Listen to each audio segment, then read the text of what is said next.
وبركاته. بسم الله الرحمن الرحيم. الحمد لله رب العالمين، نحمده ونستعينه ونستغفره ونعوذ بالله من شرور أنفسنا ومن سيئات أعمالنا. من يهده الله فلا مضل له ومن يضلل فلن تجد وليا مرشدا. اللهم صل وسلم وبارك على سيدنا وحبيبنا وشفيعنا وقرة عيننا محمد وعلى آله وصحبه وسلم. ربنا لا تزغ قلوبنا بعد إذ هديتنا وهب لنا من لدنك رحمة إنك أنت الوهاب. أعوذ بالله من الشيطان الرجيم. وكذلك أنزلناه قرآنا عربيا وصرفنا فيه من الوعيد لعلهم يتقون أو يحدث لهم ذكرا. وكذلك, dan begitulah seperti mana kami ceritakan kepada engkau wahai Muhammad kisah-kisah umat yang terdahulu, begitulah anzalnahu Qur'anan Arabiyyan, kami turunkan kepada engkau Quran Arabi dalam keadaan dia bersifat bahasa Arab. Wa sarrafna fihi min al-wa'id, dan kami terangkan di dalamnya berbagai-bagai peringatan, la'allahum yattaqun, agar mereka bertakwa, yahzarun, la'allah, agar mereka ini mengambil peringatan, berhati-hati dalam kehidupan, la'allahum yattaqun aw yuhdithul dzikra, atau Quran itu menjadikan mereka zikra, peringatan, sebagai pengajaran untuk mereka, sebagai peringatan untuk mereka, sebagai kewarakan dalam hidup mereka, sebagai kemuliaan dalam hidup mereka. Begitulah setelah Allah ceritakan kepada kita daripada permulaan surah Taha, kisah Nabi Musa alaihi salam dengan Fir'aun, apa berlaku, cerita-cerita dia semua, tenggelam Fir'aun semua, Allah sebut begitu. Kami turunkan Al-Quran ini, wa kadzalika anzalnahu Qur'anan Arabiyyan, dalam keadaan dia berbahasa Arab. Dalam keadaan dia berbahasa Arab. Sebab itu sebaik-baik zikir adalah Al-Quran. Sebaik-baik zikir, selalu saya kata, sebaik-baik zikir adalah Al-Quran. Sebab Allah subhanahu wa ta'ala menamakan Al-Quran itu sendiri zikir. Inna nahnu nazzalna dzikr wa inna lahu lahafizun, kami turunkan dzikr, yaitu Al-Quran, dan kami yang menjaga. Sebaik-baik zikir adalah Al-Quran. Sebaik-baik perbuatan zikir, sebaik-baik perbuatan zikir adalah salat. Salat adalah sebaik-baik perbuatan zikir. Sebab Allah sebut dalam Al-Quran, wa aqimis salata li dzikri, dirikanlah salat untuk zikir kepadaku. Sebaik-baik perbuatan zikir adalah salat. Sewaktu Al-Mughirah bin Syu'bah radhiyallahu anhu datang bertanya kepada Rasulullah sallallahu alaihi wasallam, meminta, Rasulullah meminta, dia kata apa? As'aluka murafaqatal jannah, aku mohon kepadamu wahai Rasulullah untuk mendampingimu di syurga. Aku ingin aku berteman denganmu di syurga. Dia minta itu. Jadi apa jawab Rasulullah? Fa'inni ala nafsika bi kasratis sujud.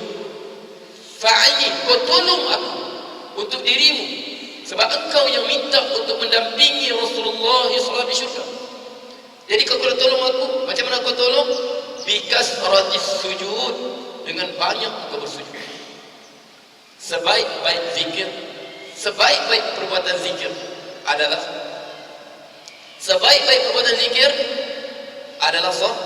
salat. Sebab itu jaga kita. Kalau setelah kita tunaikan fardu, jaga ibadat-ibadat sunat. Duha kita jaga, tahajud kita jaga, qabliyah, ba'diyah kita jaga semua. Sebab itulah sebaik-baik perbuatan zikir dan sebaik-baik lafaz zikir. Sebaik-baik lafaz zikir apa? La ilaha illallah. Dan Allah jadikan syariat ini menjadikan. Sebab itulah sebaik-baik lafaz zikir. Sebab itu sebaik-baik lafaz zikir, maka dijadikan dia zikir terakhir sebelum kita mati. Sebab itu sebaik-baik lafaz zikir la ilaha illallah, maka dijadikan la ilaha illallah itu zikir sebelum kita mati. Laqinu mautakum bila ilaha illallah. Talqinkanlah orang nak mati antara kamu dengan la ilaha illallah. Man kana akhir kalamihi la ilaha illallah dakhala al-jannah. Siapa akhir sekali perkataan dia la ilaha illallah dakhala al-jannah, dia akan masuk syurga. Jadi sebab tu Quran zikir sehari. Sebab tu saya sebut, jangan pastikan sehari kita, jangan hari kita tak kita baca Quran. Mesti baca Quran. Tak boleh. Kalau boleh, kalau boleh sehari bagi 100 ayat. Kalau boleh. Man qara'a mi'ata ayat lam yuktab minal ghafilin. Siapa yang baca 100 ayat, dia tidak tertulis daripada orang yang lalai. Zikir, jadikan Quran itu sentiasa bersama kita. Okay. Sebab saya sebut lagi, sebaik-baik zikir adalah Al-Quran. Sebaik-baik perbuatan zikir adalah salat. Dan sebaik-baik lafaz zikir adalah la ilaha illallah. Karena dia sebaik-baiklah Allah jadikan, syariat ini jadikan zikir sebelum kita mati, la ilaha illallah. Okay. Jadi Allah sebut wa kadzalika anzalnahu qur'anan arabiyyan. Sifat dia berbahasa Arab. Sifat dia berbahasa Arab. Makna untuk faham bahasa Al-Quran. Untuk faham bahasa Al-Quran mesti faham bahasa Arab. Mesti faham bahasa Arab. Sebab tu kalau baca sendiri, itulah yang banyak jadi mengaruh. Baca sendiri, tafsir sendiri, buat kesimpulan sendiri. Sebab Al-Quran ini, sebab tu kita kata, kalau kita belajar ilmu tafsir, pertama Al-Quran ditafsirkan dengan Al-Quran. Al-Quran mentafsirkan dengan Al-Quran. Cari ayat Quran, ditafsir dengan Al-Quran. Tafsir Al-Quran pertama dengan Al-Quran. Contohnya, okay. Innal ladina amanu wa lam yalbisu imanahum bi zulmin ulaika lahumul amnu wa hum muhtadun. Sesungguhnya orang yang beriman dan mereka tidak mencampur adukan keimanan mereka dengan kesyirikan, maka bagi mereka kesejahteraan. Sahabat tanya Rasulullah, macam mana ni Rasulullah? Tidak mencampur adukan dengan kezaliman. Siapa tak zalim? Kita memang zalim. Anak kita kadang kita zalim. Rasulullah kata sebut, Rasulullah baca Al-Quran ni, inna syirka la zulmun azim. Maksud zalim itu syirik. Okay. Yawma nad'u kulla unasin bi imamihim. Hari kami seru setiap manusia dengan imam mereka. Apa benda imam? Quran tafsirkan, wa kulla syai'in ahsaynahu fi imamin mubin. Setiap sesuatu kami tulis dalam imam yang nyata, ada kitab tulisan amalan. Mana Quran mentafsirkan satu sama lain. Quran mentafsirkan satu sama lain. Sebab tu cari tafsir Al-Quran. Sebab ini ulama kita, wallah jauh sangat kita untuk sampai taraf apa? Taraf ulama tafsir. Okay. Jadi kita ikut pandangan ulama tafsir dulu. Wa kullu syai'in, Quran ditafsirkan Al-Quran. Kemudian Quran itu ditafsirkan dengan hadis Rasulullah sallallahu alaihi wasallam. Ittakhadhu ahbarahum wa ruhbanahum arbaban min dunillah wal masih ibn maryam wa ma umiru illa liya'budu ilahan wahidan subhanahu amma yushrikun. mereka menjadikan ahbarhum, pendeta mereka, ahbarhum, ulama-ulama mereka, warhbanhum, pendeta-pendeta sebagai arbaban, rab-rab selain pada Allah. Sedangkan mereka tidak diperintah, mereka mengabdi kepada Tuhan Yang Maha Esa. Datang Adi bin Hatim kepada Rasulullah, ya Rasulullah, ma kunna abadnahum. Macam mana Allah kata kami sembah mereka? Bukan kami sembah mereka pun. Rasulullah, alaysa yuharrimuna halalan fayuharrimuna wa yuhalliluna lahum haraman fayuhalliluna. Tidakkah pendeta mereka, ulama mereka itu menghalalkan benda yang Allah haramkan, mana mereka halalkan?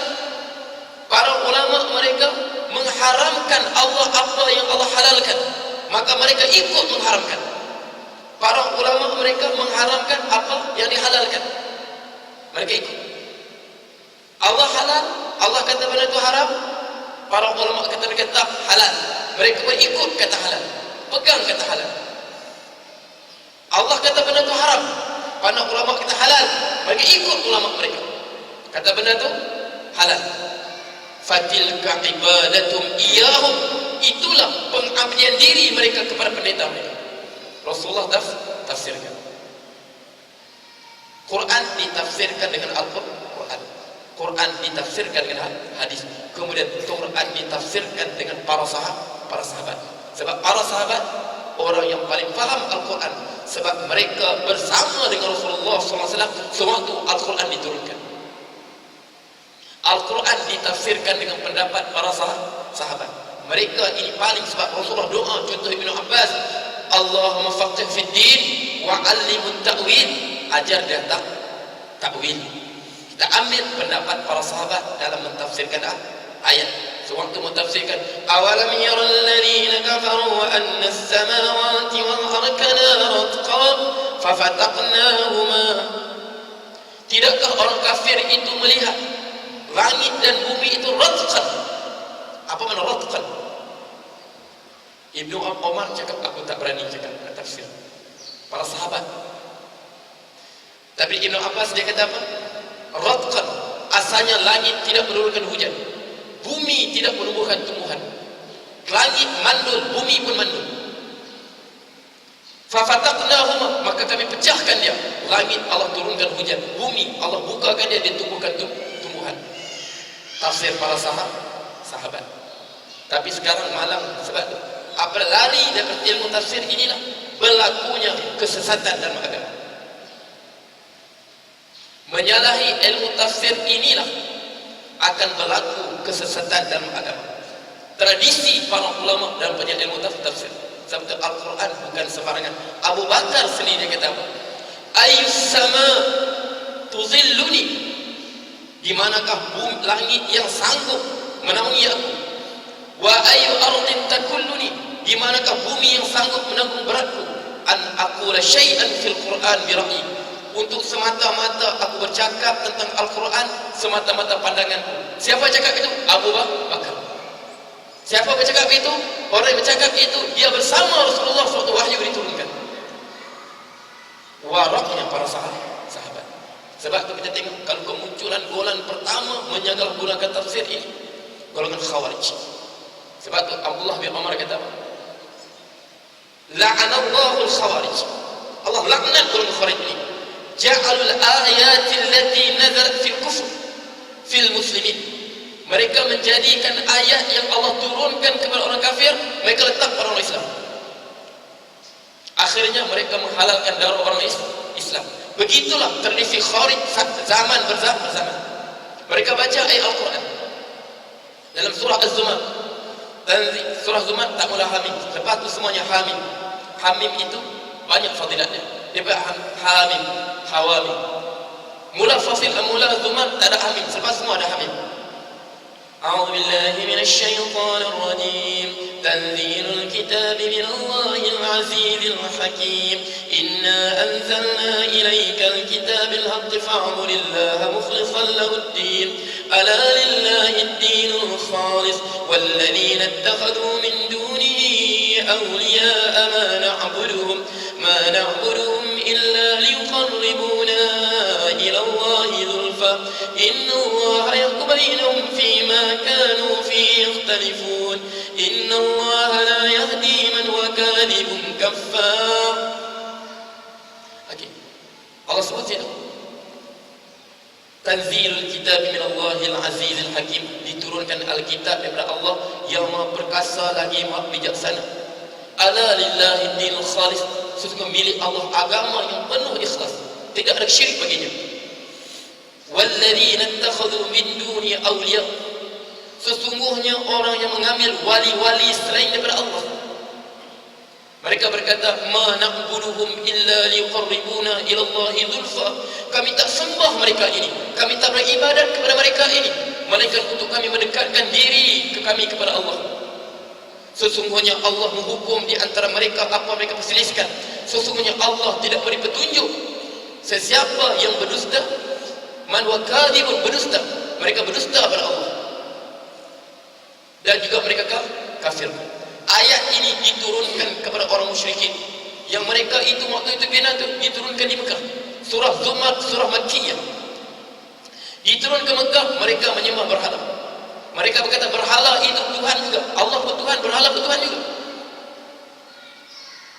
Berhala ini pun ada sifat ketuhanan seperti Allah ada sifat ketuhanan. Sama lah seperti apa, coba tengok kata-kata Nabi Hud. Qal inna Maryam in naqulu illa ta'aka ba'du alihatina bisu', kami tidak melihat mereka Tuhan sembahan kami telah menimpakan kemudaratan kepada engkau. Mereka bagi mereka berhala itu pun juga ada kuasa paling besar kuasa Allah. Berhala pun ada kuasa juga, mereka sembah berhala. Tapi mereka jadikan ayat ini, Khawarij model, jadikan ayat ini kepada siapa? Orang pergi ke kuburan Nabi, pergi ke kuburan para wali. Dia kata waktu munculnya gerakan Wahabi, Khawarij model, mereka kata apa? Mereka ini menjadikan Rasulullah SAW sebagai perantaraan untuk mereka mendekatkan diri pada Allah. Ayat ini untuk mereka, sedangkan ayat itu Allah turunkan kepada orang musyrikin Mekah, penyembah berhala kafir. Mereka jadikan kepada orang Islam yang pergi ke kuburan Rasulullah, minta Rasulullah doakan pada mereka, sedangkan benda minta berdoa pada Rasulullah. Allah sebut dalam Quran, Allah sebut apa? Wa ma arsalna min rasulin illa liyuta'a bi'idznillah, kami tidak utuskan rasul melainkan untuk ditaati dengan izin Allah. Allah perintahkan kita taat Rasul. Walau annahum idh zalamu anfusahum ja'uka fastaghfirullah wastaghfara lahum ar-rasul lawajadu Allah tawwaban rahima. Sekiranya sewaktu mereka itu menzalimi diri mereka sendiri, fastaghfirullah, ja'at, mereka pergi datang kepada engkau wahai Muhammad, mereka minta ampun kepada Allah, wastaghfara rasul, dan Rasul minta ampun untuk mereka, lawajadullaha tawwaban rahima, nescaya mereka akan mendapati Allah itu Maha Pengampun lagi Maha Penyayang. Sewaktu muncul para orang Islam pergi ke kuburan Rasulullah, sewaktu sebelum dikuasai oleh Wahabi, mereka berdoa, ya Rasulullah, ya Rasulullah, kami ini berdosa, ya Allah, mintalah ampun untuk kami. Ayat Quran tadi. Jadi mereka kata tak, mereka ini pergi minta ampun pada Rasulullah, sedangkan yang minta ampun itu hanya pada Allah. Mereka ni musyrik. Sedangkan minta ampun para Rasul, minta ampun agar Rasulullah minta ampun ini para ulama tafsir sebut dalam kitab dia. Ibnu Qurtubi sebut, bahkan riwayat Pana Ali, selepas 3 hari Rasulullah SAW wafat, datang seorang Arab Badui pergi ke kuburan Rasulullah. Kami dengar selepas 3 hari kami kebumikan, dalam tafsir Qurtubi dia bawa cerita ni. Jadi dia kata apa? Dia berguling, dia pergi duduk letak di kuburan Rasulullah badan dia. Ya Rasulullah, qad wa'aita min Allah, engkau ya Rasulullah telah sampaikan apa yang Allah sampaikan kepada engkau. Kau telah faham apa yang Allah sampaikan kepada engkau. Wa wa'aina min, kami ya Rasulullah Allah sampaikan kepada engkau ya Rasulullah, kami ini ya Rasulullah faham apa kau sampaikan kepada kami. Wa fima unzirallahu alaik, di antara apa yang Allah sampaikan kepada engkau yang engkau faham dan engkau kami faham. walau annahum idh zalamu anfusahum ja'uka fastaghfirullah wastaghfir rasul. Kalau mereka menzalimi diri mereka, mereka datang kepada engkau dan mereka minta ampun pada Allah dan minta ampun, dan Rasul minta keampunan untuk mereka. Jadi aku dengar ayat ini, ya Rasulullah, aku datang ke kuburanmu ya Rasulullah agar engkau memohon keampunan untukku. Tiba-tiba dari riwayat ini terdengar suara qad ghufira lak, telah diampunkan untukmu. Buka tafsir Qurtubi. Tiba-tiba mereka datang, mereka kata ini golongan musyrik, menjadikan Rasulullah perantaraan dengan Allah, bersumpah dengan selain pada Allah. Mereka kata itu syirik. Mereka kata itu syirik, bersumpah dengan selain dengan nama Allah. Sebab apa? Sebab masalah ini dia tak faham Quran, tak faham hadis, tak faham Al-Quran. Wa kadzalika anzalnahu Qur'anan Arabiyyan. Mereka kata apa? Siapa bersumpah selain pada Allah, dia syirik pada Allah. Saya sebut, tidak ada seorang ulama pun sebelum Muhammad bin Wahab yang muktabar sebut sumpah selain pada Allah syirik. Semua macam, cuma ulama berbeza. Bersumpah selain daripada Allah adakah haram ataupun makruh? Bersumpah selain pada Allah hukumnya adalah haram ataupun makruh. Ulama berbeza pendapat. Mazhab Maliki dengan Syafi'i dengan mazhab Ahmad dua pendapat. Ada kata makruh, ada kata haram. Mazhab Syafi'i, jumhur ulama Syafi'i, dia kata makruh, tak sampai peringkat haram bersumpah selain daripada Allah. Contoh dia kata demi Muhammad, aku bersumpah dengan nama Muhammad. Makruh dan haram saja. Bahkan Imam Ahmad sebut, siapa bersumpah, aku bersumpah dengan Muhammad, aku takkan cakap kau. Dia kata wajib ditunaikan sumpah sebab Muhammad Rasulullah termasuk dalam syahadat. Ini pendapat Imam Ahmad. Imam Syafi'i tak termasuk. Itu tak dikira sumpah, bahawa dia makruh. Jadi macam mana hadis tu? Man halafa bi ghairillah faqad asyraka. Riwayat Imam Hakim. Siapa bersumpah selain pada Allah, dia syirik. Mengapa tidak seorang ulama pun hukum syirik? Sebab apa? Wa kadzalika anzalna Qur'anan Arabiyyan. Begitulah kami turunkan Quran. Sebab kalaulah semata-mata bersumpah selain pada Allah syirik, mengapa Quran bersumpah selain pada Allah? Wal fajr wa layalil 'ashr, demi fajar Allah bersumpah, dan 10 malam, 10 malam. Wal 'ashr, demi masa makhluk, Allah bersumpah dengan makhluk. Wan najmi idza hawa, demi bintang sewaktu dia telah terbenam. Fala uqsim bi mawaqi'in nujum, aku bersumpah dengan tempat mawaqi' nujum, tempat-tempat bintang. Kalau kata semata-mata bersumpah selain pada Allah syirik, Allah sendiri menjadikan syirik pada dalam Quran. Boleh faham tak? Sebab tu Quran, hukum kita cari pertama dalam Quran. Sebab Allah sendiri bersumpah dengan makhluk dalam Quran. Jadi tiba-tiba datang hadis, innallaha yanhaakum an tahlifu bi abaikum faman kana halifan falyahlib billah aw yasmut. Hadis Bukhari Muslim. Sesungguhnya Allah telah melarang kamu dapat bersumpah dengan bapa kamu. Siapa bersumpah adalah bersumpah dengan nama Allah atau dia diam. Jadi larangan ini untuk apa? Imam Syafi'i kata mazhab Syafi'i makruh. Sebab larangan ini tak sampai peringkat haram. Kalau peringkat haram, mengapa Allah sendiri bersumpah dengan apa? Dengan makhluk. Sebab Allah nak memuliakan makhluk, dia bersumpah dengan nama. Besarnya bintang itu Allah sumpah nama bintang, dengan bintang. Jadi dia kata makruh. Ibnu Hazm tak haram sebenarnya. Sebab kalau asal larangan haram. Tapi Imam Syafi'i tak, dia tengok kalau haram, mengapa Allah sendiri sumpah? Dia kata larangan makruh, itu untuk Allah saja. Makhluk dia tak boleh. Okey. Sebab tu tiba-tiba datang siapa bersumpah terus pegang zahir hadis, maksudnya apa ulama sebut? Maksudnya siapa bersumpah dengan beriktikad yang disumpah tadi mempunyai sifat ketuhanan macam Allah. Macam bersumpah dengan Lata wal Uzza. Orang musyrikin sumpah apa?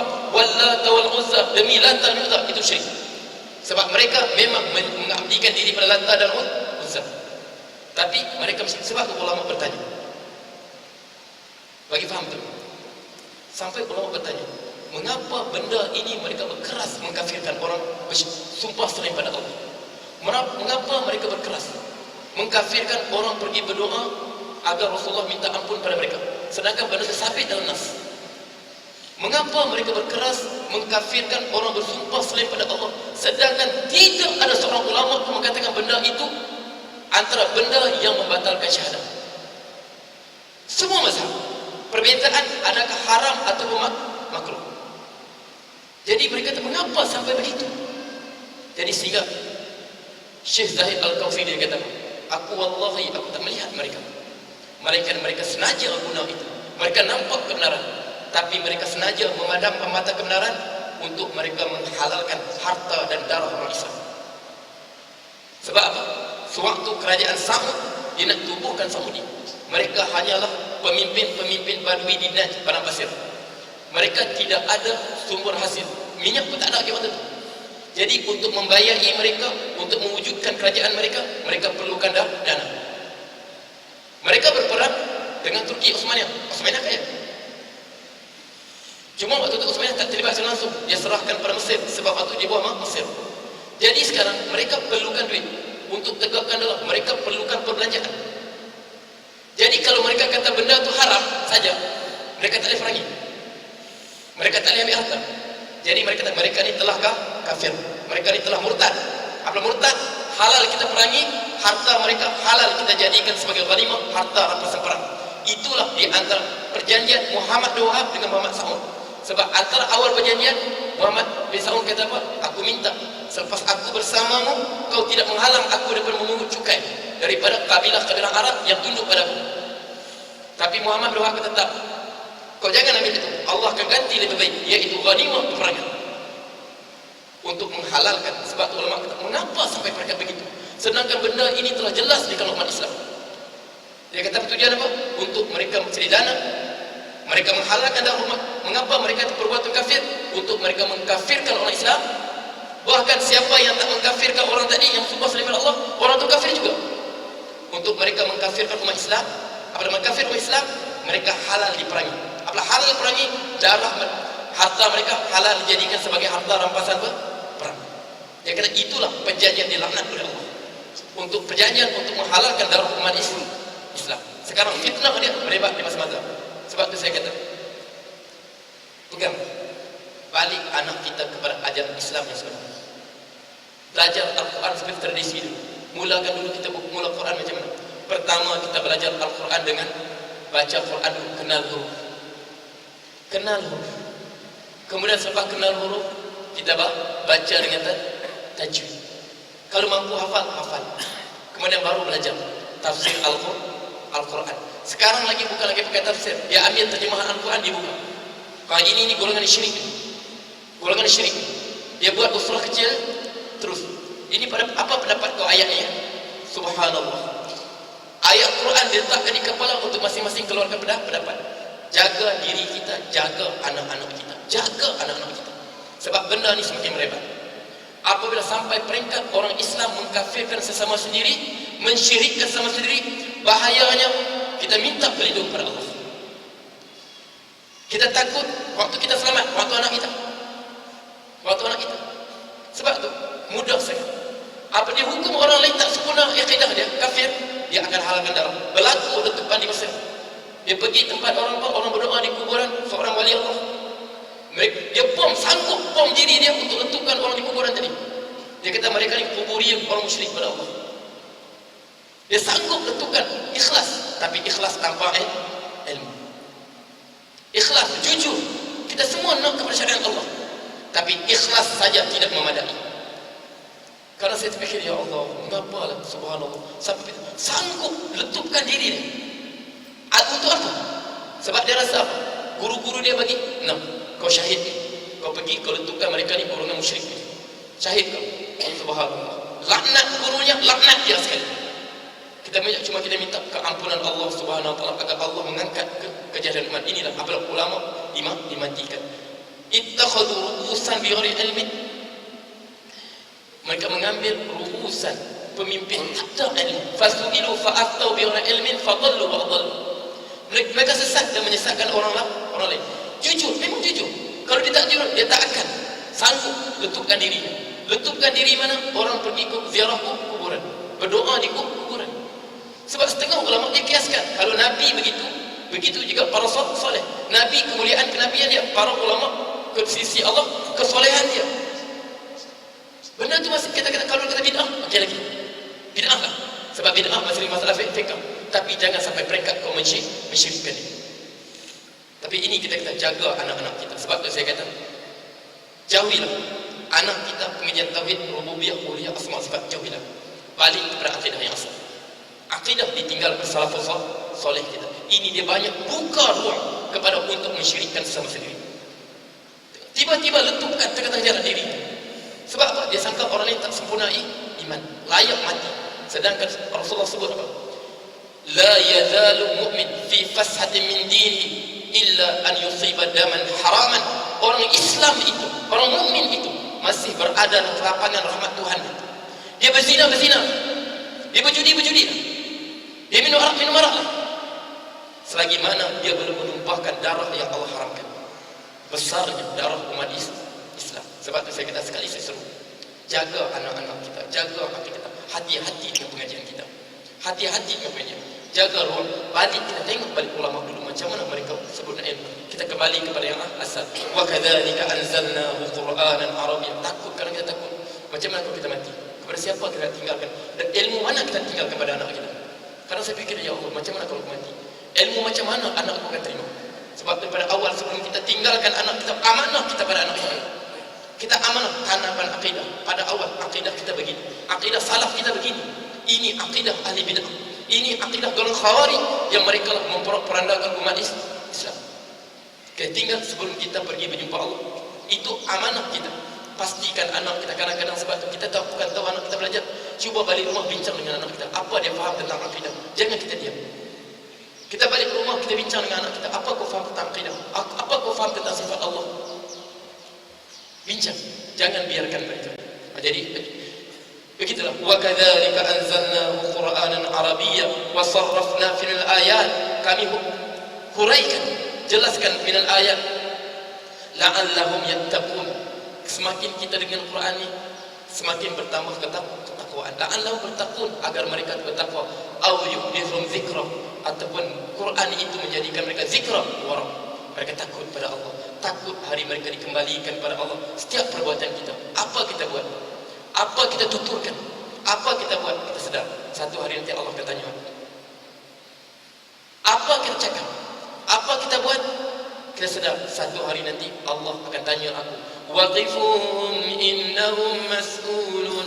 Berhentikan mereka, mereka akan dipersoalkan apa mereka kerjakan. Jadi la'allahum yuhdithum dzikra, agar moga-moga Quran ini akan menghasilkan kepada mereka zikra. Sebab setengah ulama tafsir zikra ini sebagai kewarakan, akan terhasil kewarakan pada mereka. Setengah ulama tersebut syarafah, kemuliaan dia. Dengan waraklah kita dapat kemuliaan di dunia dan di akhirat. Jadi cukuplah sekat itu. Aku li qouli hadza wa astaghfirullah lakum. Jadi saya buka kalau siapa ada soalan, ada muskilan.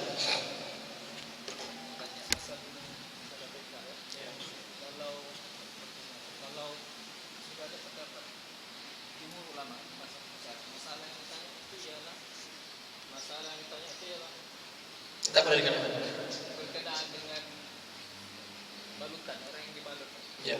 Dia hanya perlu sapu. Pendapat ulama dia kata dalam jawapan itu dia bagi pendapat ulama itulah sapu di atas. Ya. Tapi dalam mazhab dia ambil satu pendapat lagi Ibnu Hazm, dia pun tak tahu lah. Dan dia kata yang lebih rujuk kepada ini dari segi dia ada perbandingan. Ya. Sudah ada pendapat di ulama. Ya. Sebab tu dia katakan begini. La na'khudhu dalam kaedah fatwa.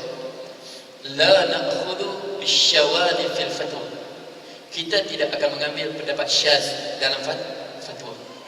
Kita tidak akan, sebab apa? Ibn Hazm, ya, dia ulama. Tapi sebab tadi kita, dia mazhab yang khilaf Ibn Hazm. Apal Ibn Hazm menyalahi pendapat ulama lain. Ulama tak kata khilaf dia itu, persisian dia itu dianggap sebagai mencarikan ijma'. Faham tak? Tidak mengganggu ijma'. Sebab mereka tidak mengiktiraf pendapat dia sebagai untuk dimasukkan kategori ijma. Sebab dia muncul selepas apa dia kata? Selepas 200 Hijrah. Sebab dia kata Ibn Hazm bukan salaf. Ibn Hazm dia bukan salaf. Mazhab dia muncul kemudian. Dia bermazhab Daud Zahiri. Mazhab mereka mazhab ahli zahir. Mazhab ahli zahir ni dia pegang dengan zahir Al-Quran. Quran, sunnah. Dia tolak qiyas. Mazhab Zahiri ni dia tolak qiyas. Sebab tu mazhab Zahiri ulama tak benarkan kita fatwa dengan mazhab dia sebab dia pendapat dia banyak syaz. Antaranya disebut apa? Yang haram jual beli 4, riba 4 saja. Sebab Allah sebut apa? Rasulullah sebut az-zahabu bil-zahabi wal-fiddatu fil-fiddati wal-burru bil-burri wasyairu bil-syairi wal-milhu bil-milhi. Riba. Emas dengan emas, perak dengan perak, barley dengan barley, gandum dengan gandum, barley dengan barley, garam dengan garam, riba. Dia kata riba hanya berlaku 5 jenis di sini. Kalau kita pegang pendapat Ibn Hazm, duit ringgit sekarang tak jadi riba. Sebab Rasul sebut emas. Sebab dia kata ini saja, nas sebut itu, nas bukan sebut duit. Jadi duit ringgit sekarang tak jadi riba. Duit ringgit berlaku sekarang tak jadi riba. No. Sekarang mana kita beramal dengan emas kan? Jadi dia tak terima qiyas. Sebab tadi kata pendapat dia syaz dalam bahagian fiqh. Tidak boleh kita ambil untuk bagi fatwa. Siapa belajar bahagian fatwa babul ifta dia akan nampak tu.